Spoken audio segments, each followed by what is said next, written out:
We want to talk about the Traverse, which you announced about an hour ago, which is your new crossover. But first, you got big news about the Bolt right behind us here. Tell us. We are very excited. It won North American Car of the Year, and I couldn't be more proud of the team. I mean, this is not an electric vehicle. It happens to be a great car that's also an electric vehicle. The features, the functionality, it's really a platform of technology, and the team was able to do 238 miles. We challenged them to 200. They got 238. Did it in a shorter time frame, so it's a great car. I'm so excited. And it's for sale now, as of early December. So you can buy these. You can buy these right now, and we've delivered already to some customers in California. And is there any sense, any track record now on how it's selling? How's it doing? It's really early days, and as we look at, there's a lot of interest in the vehicle, but this is really just the start of the platform that we're going to use for electrification to go much broader and into much more different vehicles. So this is the jumping point. So I mentioned the Traverse before. This is your new version of your crossover SUV from Chevy. Yes. You just revealed. The SUV has become so important, certainly to GM and your fleet, but more generally in North America. What is that about? Well, I think part of it is people are on the go. I mean, we have very, very busy lives, and an SUV allows you to, really adapt to your lifestyle and have everything you need. This is launching the Chevrolet Traverse, rounds out a full Chevrolet SUV crossover and portfolio from the Trax to all the way to the Traverse. So it really is people saying, I want a car that really fits my lifestyle.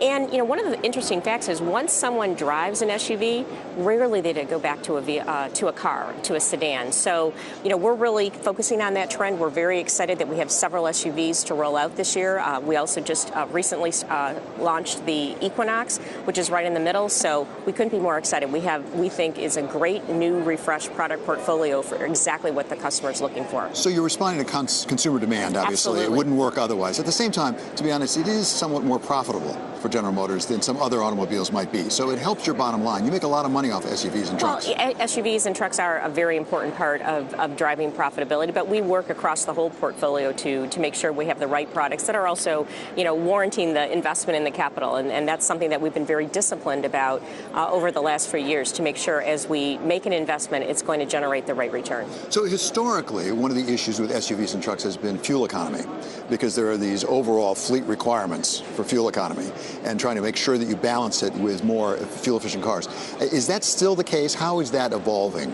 Well, the fuel standards have changed a bit, although, we're on our way to the 2025, although, the midterm review is something that we still need to look at and make sure that we're enabling to achieve fuel efficiency the most effective way. Otherwise, it's going to cost the customer from a bottom line perspective. But I would also say across our whole portfolio of SUVs and trucks, we have really improved the fuel efficiency of those vehicles as well. So we're trying to do both. So there may not be as much of a differential in the fuel efficiency between the trucks and the SUVs and the regular cars. Absolutely. We continue to use technologies, perfect the internal combustion engine, light electrification, all with a goal to make sure that we have the most fuel-efficient fleet. You mentioned the midterm, I think you call it, review that's coming up. I think that's this year, isn't that correct? It's actually for 18. 18. Right. So what do you expect from that, particularly as we see a new administration coming in? Are you expecting some relief in that area? Well, I think what we're really looking for is to make sure we have flexibility. One of the reasons I think they put the midterm review in is because technology would evolve, the marketplace would evolve. So we need to make sure that we're able to put vehicles into the marketplace that customers really want and do that as effectively as possible. So we're looking for flexibility. So electrification is really important. Autonomy is really important. But given what's going on in the country right now, also the new administration coming in is terribly important. It can affect all of us, including the auto industry. I mean, GM itself has been in the news a bit in the last week or so because of Trump tweets. As you look forward to this new administration, what are you anticipating, and more importantly, what are you planning for? Well, I think there's a lot of opportunity. We have more in common with the administration and the president-elect than we have at odds. And we're looking, I think, to strengthen the country, strengthen, obviously, business performance, because we're a big provider of jobs. We provide over 100,000 really good paying jobs. And also then looking for some reform, some regulatory streamlining. And, he's already made statements about the tax code. Those are all things that are going to improve our business process allow us to reinvest. So there's opportunity there for you as you look forward. I definitely believe there is. And also people needing to understand this is a very complex business with long lead times. I mean, the products, the Bolt EV, which is built in Lake Orion, Michigan, and the Traverse that we just launched as well is built in Lansing, Michigan. Those were decisions made a few years ago. And so we need to understand how investment is made, but then look for the opportunities. It's also complex in terms of the supply chain because parts cross borders and come back in and the assembly's done someplace else. What do you anticipate in terms of trade? And particularly if there were things like cross-border tax imposed, would it overall help GM or hurt GM? Do you have a sense of that? Well, I think it's too early, so I'd be speculating because it depends on how the rule set is put together. But, we're very proud of the fact that our strategy is to build where we sell for the most part.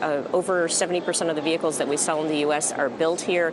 We are the highest U.S. content of all the manufacturers. So we have a lot of jobs here, and we're going to look to make sure that it recognizes the significant investment that we've already made in this country and the jobs that we're providing. Let's talk about autonomous vehicles for a bit, because that's something you've invested in a lot. You've been on the cutting edge of. Where does that project sit right now within GM? How are you doing? And everybody now is announcing some sort of autonomous venture. How are you doing against the competition? Well, I think we feel very good about where we're at. We have vehicles, getting real-world experience in San Francisco, in Arizona, and now in Detroit. And it's not just about miles traveled. It's about experiencing all the different situations. And there's, San Francisco, downtown San Francisco, there's not a much better place to experience a lot of traffic, a lot of things that just, come into the roadway, double parked cars. So our vehicles are learning a lot, and I think you'll see some significant movement from us early this year.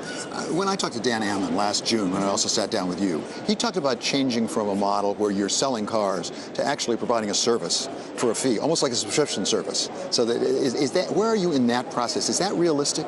Well, I think as we get to autonomous vehicles, we believe it'll first start in a service, in a rideshare type of environment. And I think customers will define exactly how it goes. But also in today's business, we're also very excited about what we just launched with Cadillac, because we have a subscription opportunity for people who really want to, drive that performance V-Series car on the weekend, but need the functionality of an Escalade. Those are the type of things that we're looking at and experimenting with based on the customer. Well, explain that new service. It was just this last week, right? And we're piloting it right now.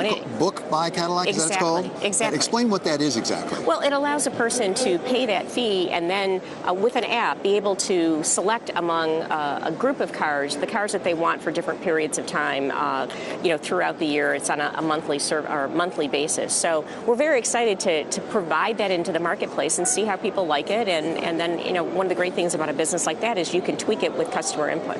So 2015 record year for vehicle sales. 2016 couldn't possibly match that, and in fact, it beat it. So you set a new record.